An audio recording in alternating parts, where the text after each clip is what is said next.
Hey everybody, what's up? Welcome to RTX. How's everybody doing?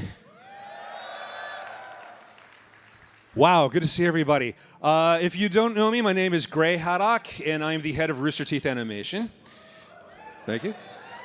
And we've got an amazing opportunity today. We've got some very special guests with us that have come a very long way to give the keynote address for RTX 2017. As though I have to rattle this off, but let's do this. Gollum, King Kong, Snoke, sorry, my personal favorite, Captain Haddock. No relation, don't worry about that. And Caesar from the Apes trilogy. Ladies and gentlemen, I'd like to bring out Mr. Andy Serkis.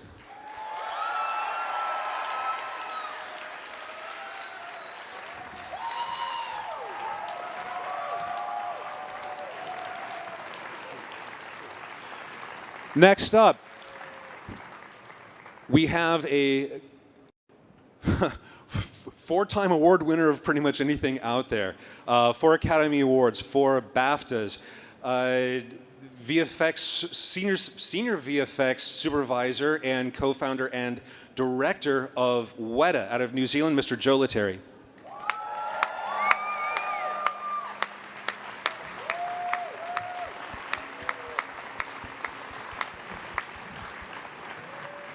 Let me make sure that I'm reading this next part right. Carrie Shawcross.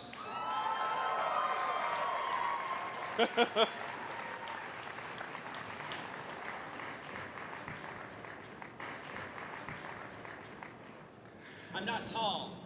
You can't see me. Gentlemen, your microphones. Thank you. Ooh, it picks up. How's it going? So I thought that we would start off. I would love to have the crowd learn a little bit more about your backgrounds. How did you get to where you are today? In 60 seconds or less. No. For example, I've really bonded with the fact that you have such a strong theater background and transitioned from theater to television. And Gollum was your very first motion capture performance, is that correct? Yeah, that's right. In fact, I never ever intended to be an actor. I went to college to study visual arts. I studied painting and graphic design. I studied, and then you had to do another subject in your first year at college. So I did theater studies, and then started designing sets and posters for shows. Then I started acting in a play, and then by the end of my first year, I decided I wanted to be an actor. Started to train at a local theater, and then did 14 plays back to back, rehearsing during the day, performing at night. Learned my craft, then began to do theater in London, television, film, and then got the call one day. Peter Jackson was making a film of what was it called, Lord of the Rings in. I think I've heard of that. It did this pretty little well, thing down in New Zealand yeah. that they were making, and they said they needed a voice for an animated character, and I thought, hey man, look, the Lord of the Rings has got some great characters in it. Can you get me up for a decent role? And then my agent said, well, it's Gollum, and I went, Gollum, yeah, God, I remember Gollum from The Hobbit, and I'd read as a kid, and then we met and we started working on Gollum, and 17 years later. Here we are at the end of just completing War from the Planet of the Apes. Yeah, which I have to confess, I had the opportunity to catch a press screening of it, and I'm trying not to do the geek freakout thing right now, being this close to you with all the detail and nuance just of you as you're standing here conversing. And it's Caesar, the life that you've got just standing here talking was captured by the technology for the movie, and just I'm going to use the word masterful a lot today. I don't normally bust that out. I'm going to go ahead and be using that a lot with this discussion. We'll come back to that in a little bit. Mr. Letteri, so did you started off as a lighting artist? In film, I started off as a lighting artist. Yeah, actually drawn the film just from, the same way everyone else is. How did they do that? These are amazing, watching films like Star Wars or the old King Kong, like any of those growing up as a kid. But I actually had a background more in physics and math and just became interested in computer graphics as what you could do with computer graphics. And then I discovered that someone would pay me to do it if I did it for film. So actually the first job I ever got was Star Trek VI, blowing up a planet. So I thought, this is cool. I enjoyed that. Did you do the inside purple? of Gray? Yeah. The praxis explosion. Yeah. The praxis explosion. Yeah. That was Fantastic. my Am I gonna have to do the rest of this? Are you okay? Yeah. No, Okay. I'm gonna. Yeah, no, that was I've my got something to lean first on. shot ever, so I thought I'd stick with it, and I got to do Jurassic Park after that. And really started about the natural world and how you create illusion, and really realizing the most powerful part of that is if you can do it creating creatures, like bringing creatures to life like dinosaurs, imagine what you could do with characters. So when I had the chance to run Gollum, I thought that's the perfect character to do it on. As Andy said, we fortunately got to work together, and I thought, okay, I know how to make this stuff look real. Andy knows how to make it feel like you were there. There's something we can do to make this work, and we came up with this idea of just capturing his performance and just have been kind of running with it ever since. Yeah. So what variety of motion capture rigs or setups did you guys use for War? I mean, so it sounded like, for example, so Carrie just got back from visiting you guys. Carrie and Miles went down to New Zealand and embedded with Weta for a week. And, That was a lot of fun. Yeah, I think some RT Lifes are going to be coming out of that shortly. Yeah, so we got to go. You guys brought us out. We got to see a little bit of the motion capture process, which a big thing for this film was actually shooting on set, which is something that I'd love to keep talking about. But what other what new techniques did you have to develop? Doing the outdoor shoot was, I know, a big step for you guys, and it kind of inverted the way that I think a lot of people think about mocap. Can you kind of talk about that? Well, I mean, motion capture has evolved. When we started doing it, with Andy, look, Andy got called, like you said, to do voice for Gollum, but he was in there with every scene. I'm not sure if you talked Peter into it or how that worked, but somehow Andy was there in the shot doing everything, getting the emotion from the actors, playing off of each other. And we thought when we started to animate Gollum, it's well, that's the performance that we want. How do we do that? And we had a mocap stage we were experimenting with, and we got Andy in and said, can you do that again? And he did, and it's okay, that's the character. We have to make this work. And that's how we proceeded. It was all capturing your body performance on the first film. But the face, we kept thinking, we don't have this right. We're having to do this by hand. It was all keyframes. So the next film up was King Kong. And we thought, can we just glue 150 markers on your face and see if we can capture it? And Andy was game for it, and that's how we did it. It was the first time of actually being able to capture the face. So that worked out fantastic for us. As we were finishing Kong, I got a call from Jim Cameron. Jim said, I've got this script I've been thinking about for the last 10 years. Would you guys be interested? And it was Avatar. And with Jim's idea for Avatar was take what we were doing, he liked that idea, but put head rigs on the actors so they'd be completely free to move wherever they want and shoot in this virtual world with a virtual camera. Sure. Well, let's talk about that for just a second. Yeah, yeah. So how long did it take for you to begin to tune out the face capture rig that was basically adhered to you? So, well, the first time I used the head-mounted camera was when we were working on Tintin. They were kind of like medieval torture devices, I seem to remember at the beginning. They sort of bolted into your skull, So it wasn't so much that you could really phase them out because you felt very much a part of them or they felt part of you. It was incredibly painful. Yeah. But then over the years, they've evolved into these very lightweight, head rigs, which you just really don't even feel. And I mean, I've worn them so many times now, I forget I'm wearing them most of the time. And you just, once you're looking into the eyes of another actor, you forget you've got dots on your face, you forget you've got any of that stuff. You're just performing and being in the role and burying yourself in bringing that character to life. Yeah, I was able to wear one for about 5 minutes, which is nowhere near amount of time that you have, but it almost just felt like an extension of my nose or something. Just I could see my periph a little bit, but not, just you look past it. I think now would be a good point. We have a very special behind-the-scenes featurette that we would like to take a peek at, and then we'll continue.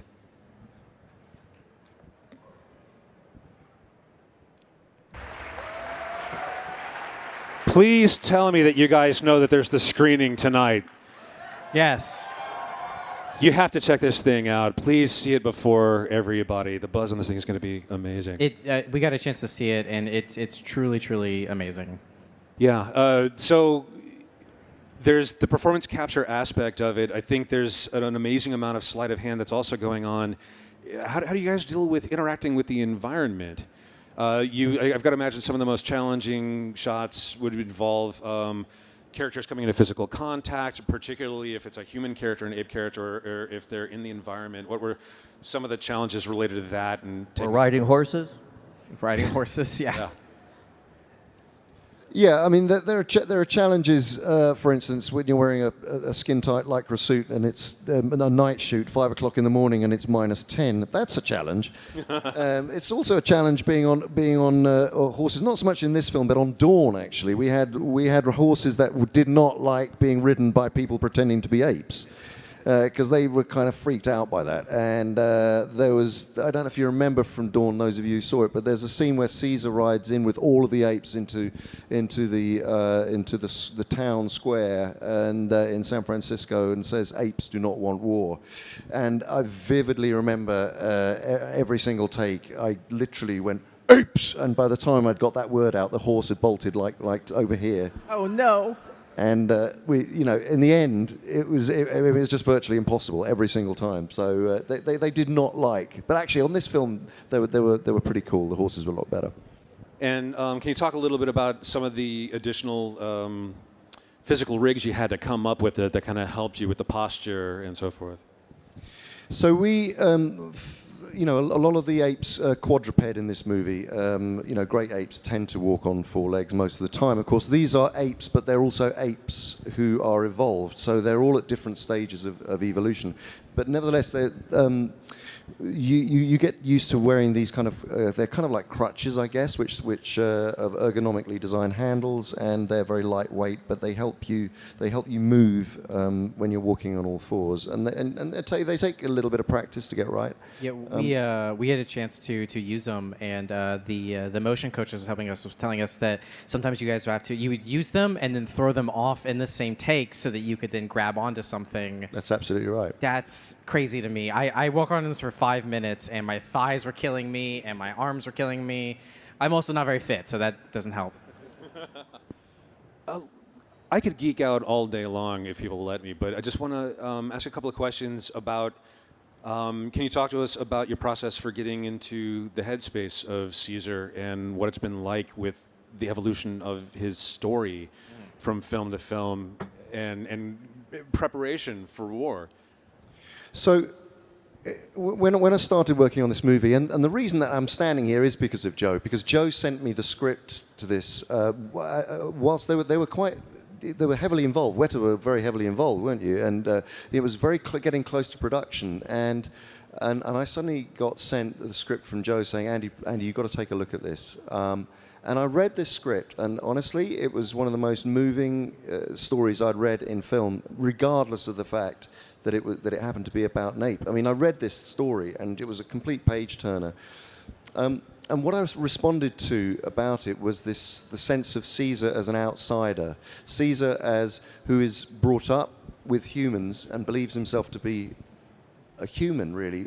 So he's a chimpanzee, but a human. I played him basically as a human in an ape's skin who grows up being loved by human beings, and then at a certain point is cast off by them, has to go and live in a sanctuary with other apes, gorillas, chimpanzees, orangutans, and he sees his own skin for the first time and feels an outsider. But it's this outsiderness that gives him an ability to be a good leader and to empathize with all of those individual races of apes and humans. So he's kind of he possesses this unique quality. And of course, Caesar is also not just an ape, but he's an evolving ape. He is an ape that has been he's the recipient of this enhanced intelligence drug, which is rapidly accelerating his evolution emotionally, physically, and psychologically. And so with each of the films, you see a growth with Caesar, not only in terms of playing him all the way from infancy to late adulthood, but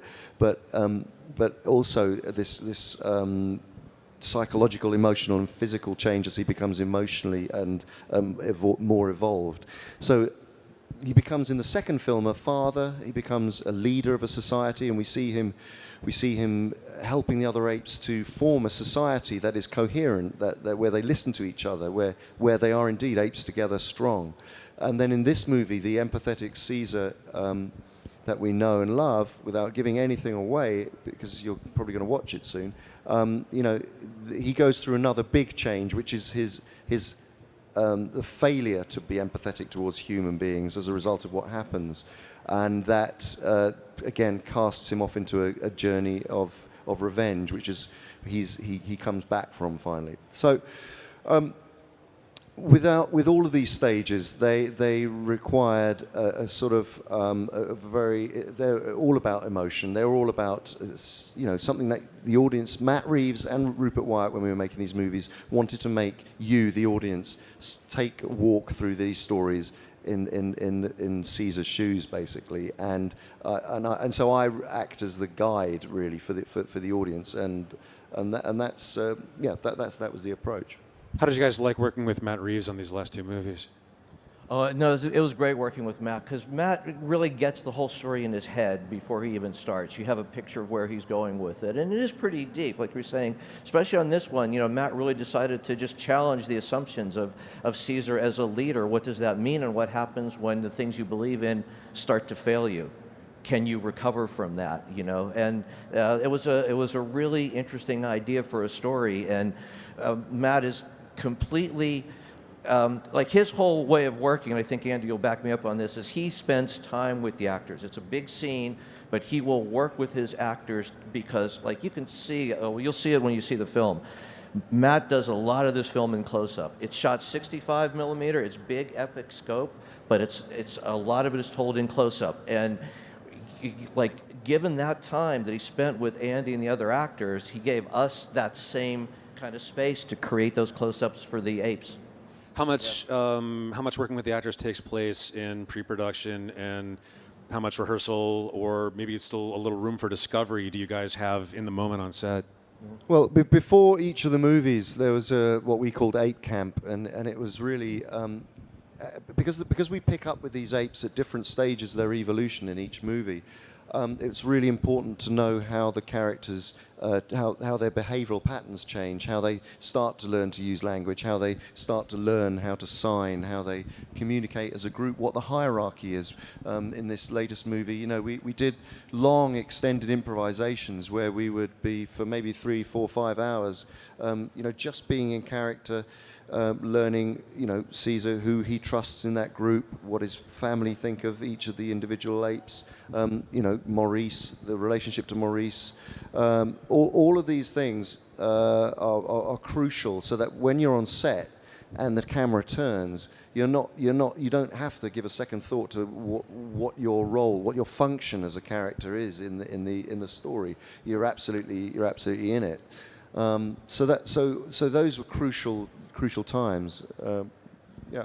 I think to both of y'all's points, in this movie, I think one of the things that struck me the most was the facial performances and just the subtlety that could come through those. I mean, between the performance and the technology, every single ape, there was a range of emotion that I would not have expected, like going into those movies, that would even be capable. But it blew me away. It really did. Again, I'm going to bust out the word masterful again. So we were talking before. So much of the story on war is told in close-ups. Yeah. It's a very there are huge stakes involved in the story, and we can't get spoilery about it. But ultimately it's a very intimate, character-driven piece, and I cannot wait to go back and see this thing again. And I just want to stare at the character performances over and over. It was just beautiful. On that note, let's go ahead and run another video. This is something that started making the rounds online just a couple of days ago, and it's called The Faces of Caesar.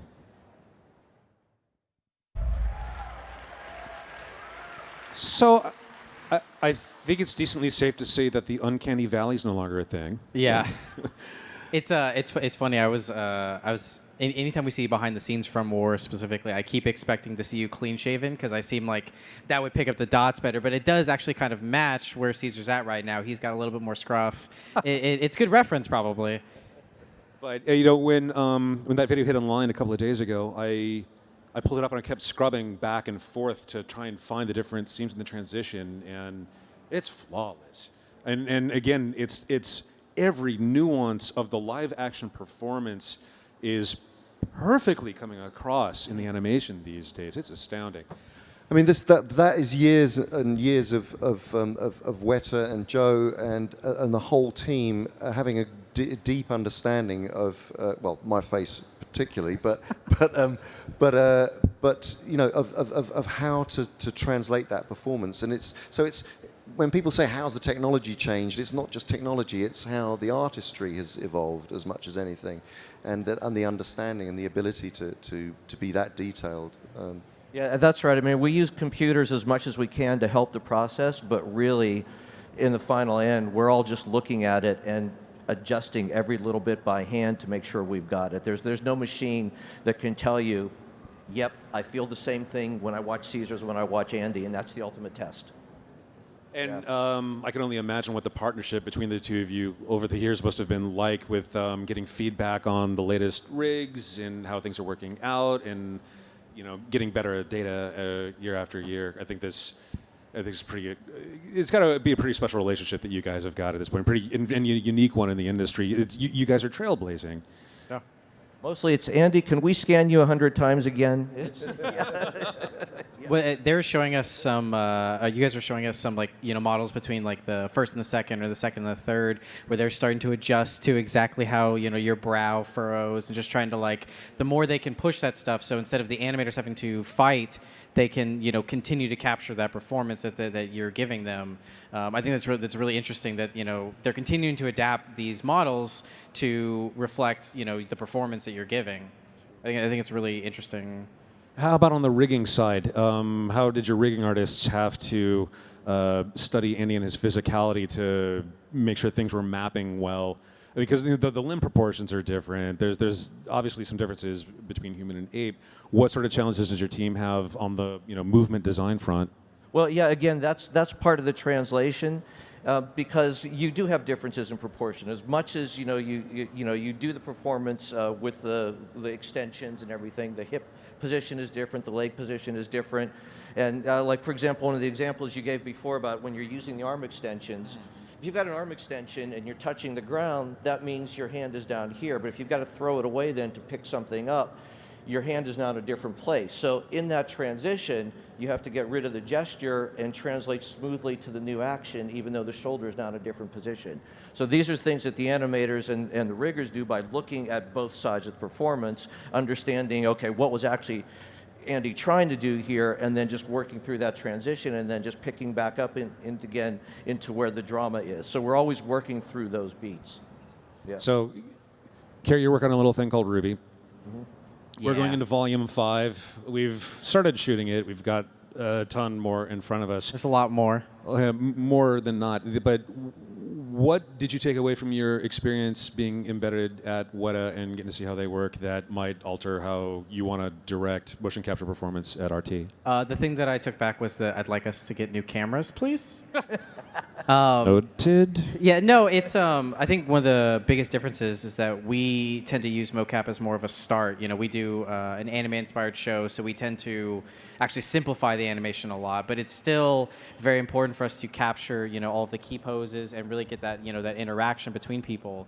And I think one of the things that's just inspiring seeing everybody was how much effort you guys put into that, and that it would not be the same if you guys, just separately went and captured in a room by yourself. It wouldn't be the same. It's not even the same capturing in a room together for you guys. It was about getting out there, and I think that's one of the important things that I took from it was how special that is of getting everyone together, everyone to see this is the thing that we'd like to make. Now let's make that, and starting from that base, I think is really interesting.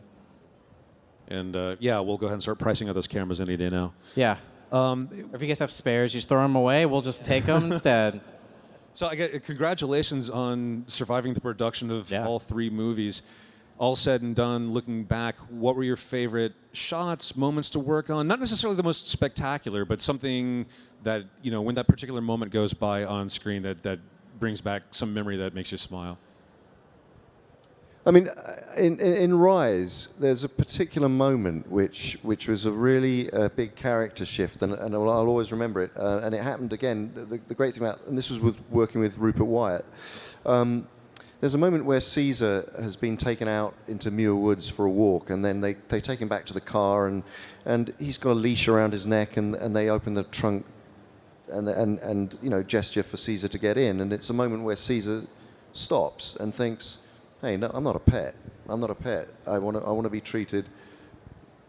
That's not me. I want to sit in the passenger seat. I'm one of you, And that was an improvised moment, which is a big turning point for me as an actor, beginning to understand Caesar and how we could not just make this about apes, but evolving apes, and an ape that is really beginning to think and feel new things, and how we manifest that.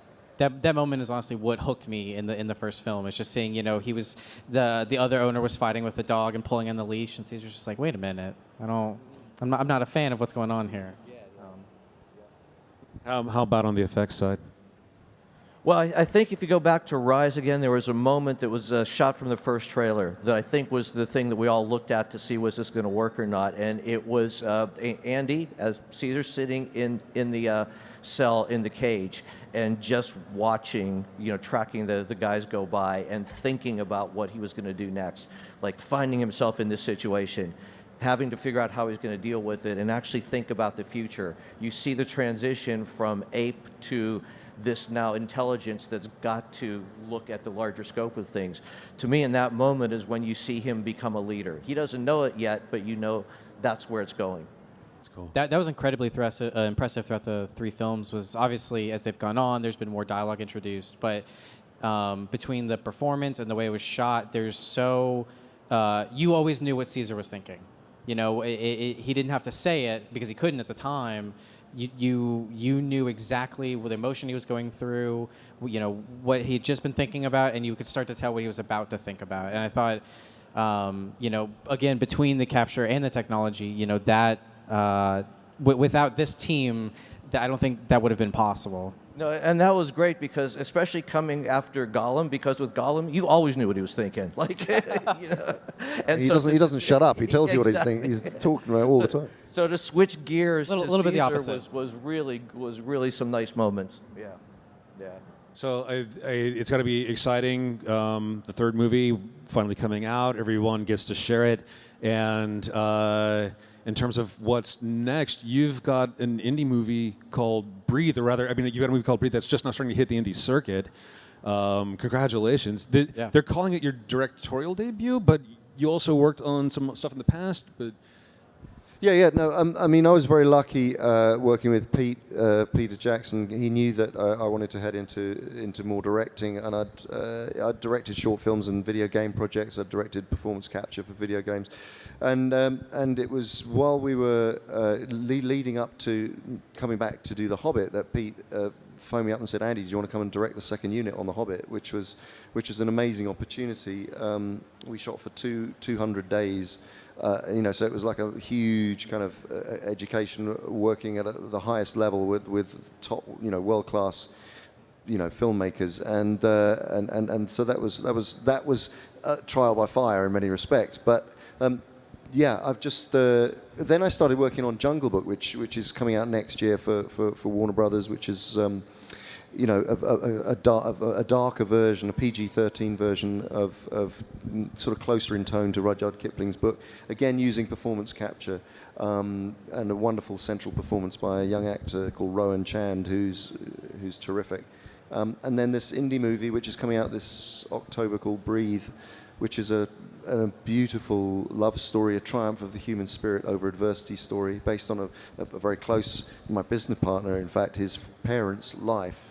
Extraordinary life, and it stars Andrew Garfield and Claire Foy, and they're remarkable in it. So pretty excited about that. And Joe, you're working on a little thing called Avatar.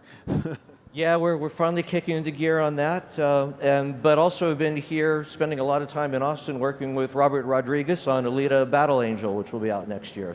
That's been a great show. Yeah, I don't know if people have caught it, but the live-action adaptation of the manga Battle Angel Alita is happening, and it's shooting literally in RoosterTeeth's backyard on the same lot, and next door at Troublemaker.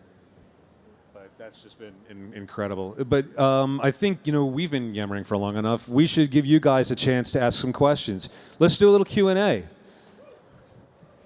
Do not run, please. Yeah, in a calm and orderly fashion. Cold manner. This side's got a lot more space. We're gonna go back and forth. That's the good idea over there. And we'll go ahead and start on the left, please. Hi, for Andy and Joe, I wanted to ask, what is sort of the process on set, and for Andy specifically, the actors you're acting with, you get to see them full hair, makeup, costume, everything, but they get to see a guy in a skin-tight suit with dots over his face and a camera on his head. What sort of conversations do you have before you start shooting to help get into space for the scene? It's a good question. If you talk to any actors who have been through the process, who are playing the live-action characters in this movie, they'll tell you, like Woody in this movie, that really you spend about 1 minute kind of looking at the dots and the head-mounted camera, and then you completely forget that you're looking at anything else than a character and an actor's eyes, because that's all you need to do is to engage with another actor's eyes and believe, and that's what acting is all about. And so, all of the apes acting opposite each other, we don't see it anymore. We don't see those encumbrances. They just don't exist. You're purely in the moment, in the character, digging deep, finding the emotion, and connecting with your fellow actor. Nice. And over here, we'll just keep going back and forth. Yeah. Thank you all for being here. First off. The nuances in Caesar's performances and all the work that you do is really remarkable, and I look forward to all that. You already answered my question about directing in the future, so I have a question for Mr. Lettieri. In Dawn of the Planet of the Apes, I know y'all did some new things with VFX, especially the water on the apes was just really impressive.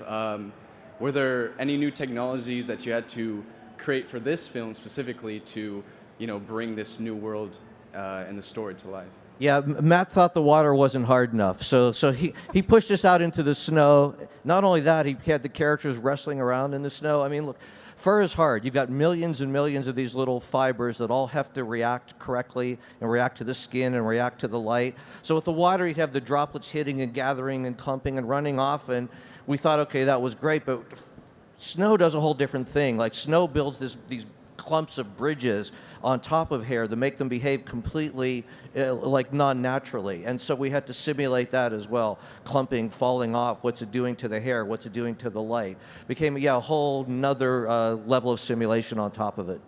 One of the things you mentioned while we were there was, you would be out there on set, it'd be water on the ground, snow on the ground, people wrestling around. Well, they're going to get, the apes on top of them afterward. You've got to paint out all of their wrestling on the ground and put in new splashes and new snow that still matches what it is because the body proportions have changed. So not only you're dealing with that, making sure that sticks, but you've got to get rid of the old stuff and put in new stuff. Yeah, anytime we're dealing with apes, because the apes are bigger than humans, there's a lot of work that has to go to paint the human characters out and paint them back. Probably nowhere more difficult than on horseback, because we have to recreate the horses, and a lot of that is done with digital horses, either in whole or in part to fit them to the apes' performances. And then it gets even better if you have another human. If there's more than one person or character riding on the horse, then yes, that's a bit of a treat, I can imagine. Yeah. Thank you. Yeah, thank you. Next. Hi, this is kind of surreal. Mr. Circus, I just want to say thank you for being here. And it is a crime that you have not been nominated for an Oscar or won, especially for these movies. What you do is amazing. I'm serious. Mr. Lettieri, you kind of answered my question, but I want to know how many passes does it usually take to do on one shot? It's hard to say passes because all these things come together sort of in parallel. Like you might be looking at the animation and blocking in at the same time someone is starting to paint out the snow. Someone else is trying to match the horse in that you need to do. So it all comes in parallel. But but I can't tell you, you'll have a team of at least a dozen people spending probably 3 or 4 months on each shot. Thanks. Hi. Hi. As Eddie said, thanks for your work. I'm a big fan of you in Lord of the Rings. My main question is, with the fur, like, how much time in general has to go into just that? Well, see, again, because a lot of this is procedural, you spend a long time figuring out how to do it, and then hopefully you get better at it, and you can run these processes that start to simulate it. Like, because I can tell you when we did King Kong, it took us a year to figure out how to do the fur. Next time, not so much. And by the time we did, War, yeah, not only did we have fur on hundreds of apes, but we were throwing them in the mud and dirt and everything else. So you learn as you go, and you get better at it. Thanks. Keep up the good work. Hi. I have a question for Mr. Serkis. So I'm in high school. I've been doing acting for most of my life, and I've done kabuki acting, Shakespeare, contemporary, all that. But I want to know what prepared you most to do CGI animation type work. I think theatre is probably a good place to start, because the thing about sustaining a character over 2 or 3 hours of a performance of a night, and constantly when you're going into that next performance, trying to find new ways of making that character fresh for each performance.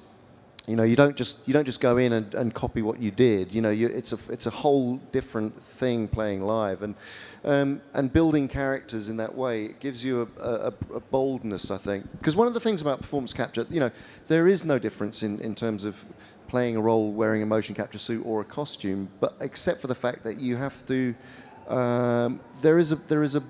you have to be fearless in the sense that you know that ultimately your face is never going to be seen on screen, and you have to trust that the performance that you've given will be rendered and truly honoured, which is of course what Weta have done brilliantly for many, many years and continue to do even more so. But it's a sense of, I think you have to put vanity to one side, and you have to be willing to put yourself through a lot of physical pain as well. Cool, thank you. Hi, thank you. I love your work, Mr. Andy Serkis, and I was wondering what kind of work does it take for you to get into a character like Caesar or even like Gollum? I mean, it involves really digging deep. I mean, for this next movie, which you'll all see, Caesar goes on an emotional journey, which is fairly bleak and hard, and you have to sustain that. And as I was saying, in terms of getting into the character, you have to stay in that place. If you're doing emotional scene after emotional scene, which really for me was the journey of this one. The difference is with this from Rise, for instance, and Dawn, is that Caesar he's evolved into a much more human-like state. So the emotions were much closer to me as a human being, and it's so that the challenge of this particular movie was to play those emotions as truthfully as possible, whilst not ever forgetting that he is an ape, so that you don't fall off the tightrope and it becomes a guy in an ape suit, and that was the big, and you do that purely by believing, and you're when you're acting, you're tricking your mind is tricking your body and your heart, your organs to feel these things. You go through them for real. So I always, you never come out of an acting experience the same person as when you went in. You are changed, I believe, forever. You're the sum of those big changes that you make. So it costs, really. A good performance really does cost. How much time are you, on average, getting between productions these days? Is it go from one to the next, or I mean, how are you maintaining your physicality to make sure that this instrument that you're relying upon, the conditions can be so intense or grueling for some of these extended shoots? Do you have enough of those back to back that everything is hanging in there and it's flexible and it's doing what you need, or what are you doing in between productions? I mean, really, in all honesty, and Joe's in the same situation on his end. You know, we kind of, I mean, I'm always busy, so you don't get a chance to really fully relax or decompress or anything. You just suck it up and get on to the next thing. And I mean, the great thing about directing is that it's it takes it's a different mindset. And I've realized, actually, what I have realized is that I like to fully be in character and play a role, or direct. I don't think I'm one of those actors who can direct themselves particularly, or would choose to do a project where I very much like to keep them divided, the skills. Yeah. Thanks. Hello. Well, first of all, welcome to Texas. So I have a question. It's a petty question, so if you don't want to dunk on your colleagues a little bit, I understand. Mr. Lettieri, what is your biggest CGI pet peeve? And Mr. Serkis, what is your biggest acting pet peeve? Probably my biggest pet peeve is because you're using a computer, people tend to think about perfection. It's like, oh, there was a mistake there, we don't have to keep it. Whereas I try to push it in the opposite direction. I try to just say, look, if we were doing this live action, you'd live with that mistake and you'd find a way to incorporate it into the story, and that's what makes a movie feel real. So I'm always trying to steer people away from that impulse to fix the thing. I'd rather figure out a way to incorporate it into the story. So don't fix it in post. Yeah. That's what I'm hearing. All right. Yeah, we do enough of that. I think my biggest pet beef is really is actors who refuse to accept performance capture technology as anything other than a technology, and that acting is acting, and that there seems to be this very, a resistance from certain corners of the acting community who still don't believe it is somehow. So I think, I'm very evangelical about it because I'm incredibly passionate about what it offers to actors, and kind of want to say, look, you can do anything, you can play absolutely anything using this technology, and still, you can go from playing a hobbit to a 25-foot gorilla to a enhanced intelligent ape to a cartoon character from a Tintin or whatever. You can become anything, and seeing actors who are who don't embrace that, or somehow shut that part of their imagination down, really that annoys me. And that's changing. Thank you very much. That is changing. I think like you've led the way there, Andy, but there's a lot of good actors now who are picking up these roles and starting to see that, and it's good to see it changing. Like you'll see what Steve Zahn does in this film is a nice bit of performance that kind of starts to head in that direction. Thanks. This is for both of you. What kind of started your guys' relationship in the film industry? How did you guys meet, and how do you help build you, help you guys, become the professionals at each other that you guys are? Where you guys help each other with films and scripts? I missed the very first part of what you said. How did you guys first meet to become partners essentially in the VFX world? It was Gollum. It was doing Gollum. Peter had brought Andy in to do Gollum, and I think, as Andy mentioned, hired primarily, for his voice. He does a great Gollum imitation. So,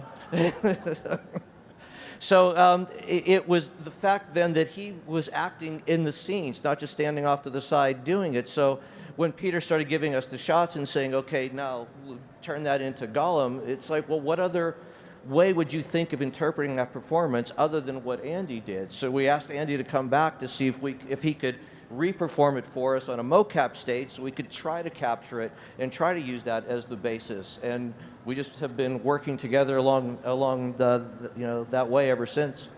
Well, it's been awesome. Keep it up. Cool. We only got a couple of minutes left, so we're going to do a kind of lightning round now. All right, I got a quick question for Mr. Serkis. I'm a huge Star Wars fan, so when you were announced originally as the new villain Snoke, I'm kind of curious, what was your reaction to becoming the next, major force of the dark side, next to Darth Vader and the Emperor? Yeah, I mean, look, Star Wars is what am I gonna say? Oh, no, thanks. How was training Palpatine anyway? No, it was pretty cool. I have to admit, it was like Joe. You know, we grew up with these films, and they're extraordinary movies, and you know, it was just joyous, and to work with J.J. Abrams was fantastic, and you know, yeah, I mean, what can I say? Actually, more than me, my brother is the biggest Star Wars fan on the planet. And I was kind of more excited for him in a way. I was just like, I knew when I told him that it would just blow his mind, you know, and it did. And he's not actually recovered since, you know. I mean, this is the greatest thing I've ever done in his eyes, you know, bar none. Thank you. That's amazing. Kind of a common question for directorial debuts. Kind of how is your relationship with acting affected your directing style, and I'd like to hear about, Mr. Lettieri, your relationship with directors. Like, how much trust is there in the animation process, like your vision versus their vision?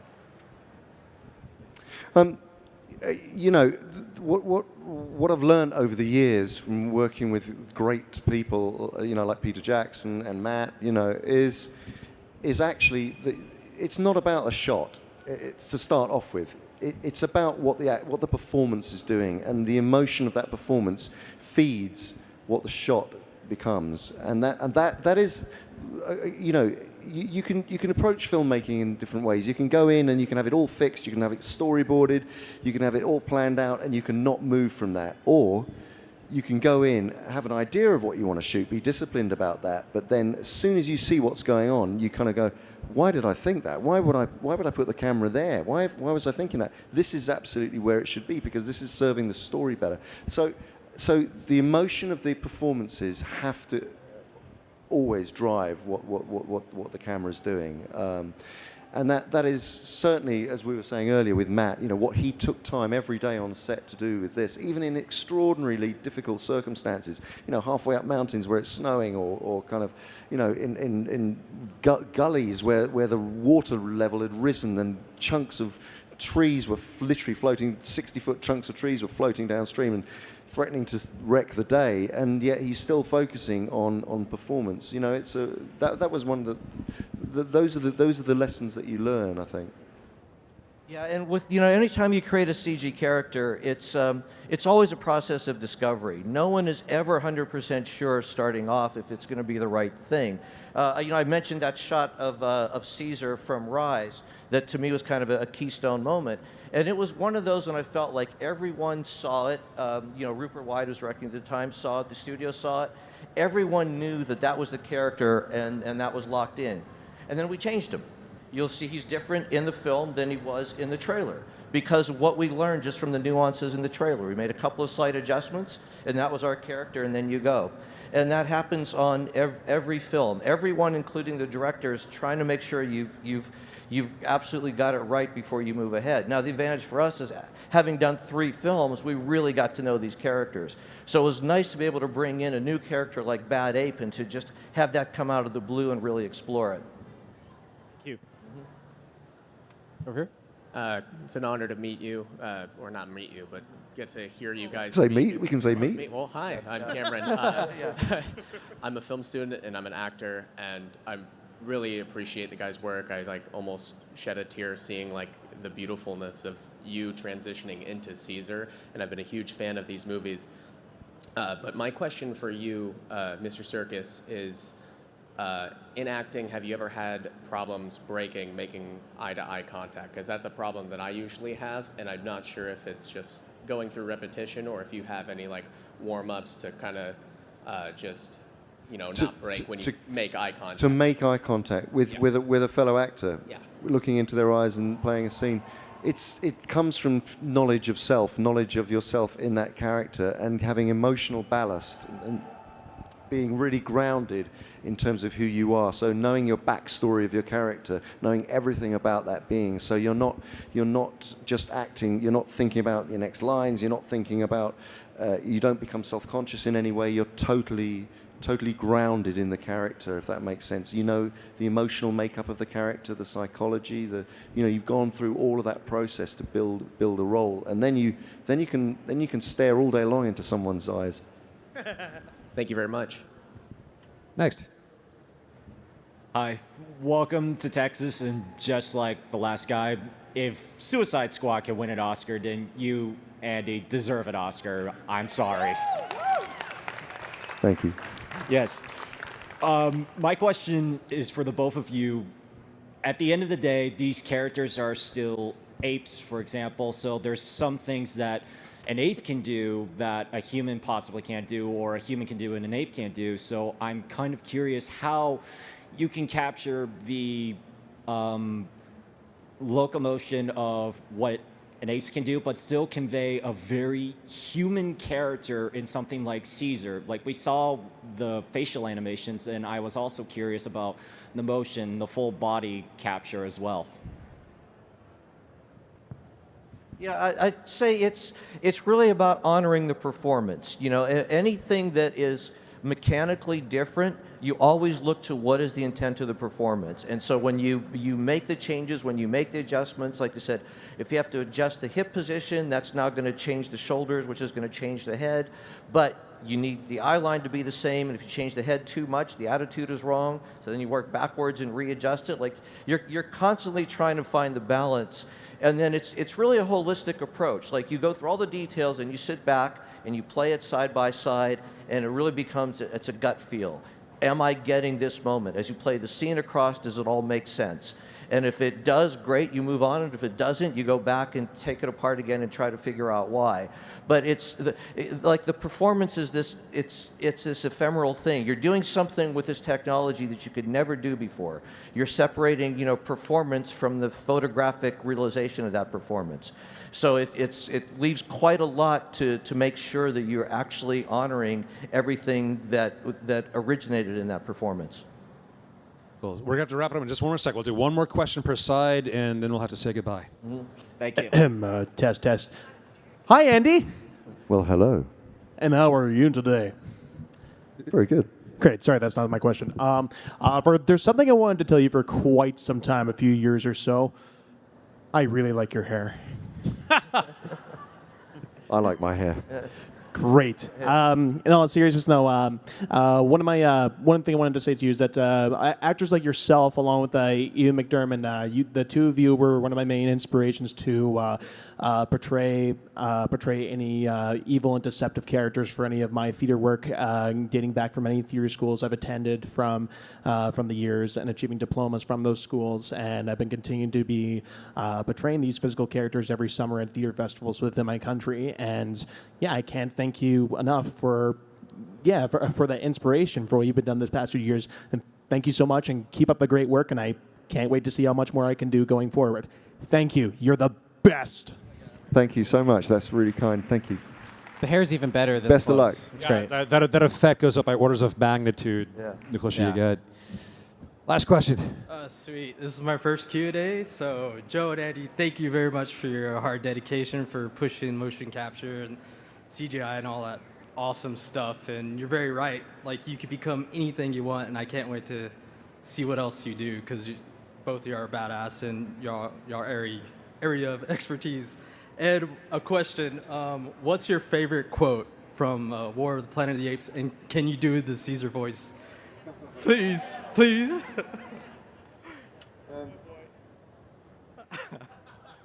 It's tough because you can't spoil it. Yeah, because I really don't want to spoil it, actually, because I don't think I should. But I can say what I think Caesar really believes in, which is home, family, future.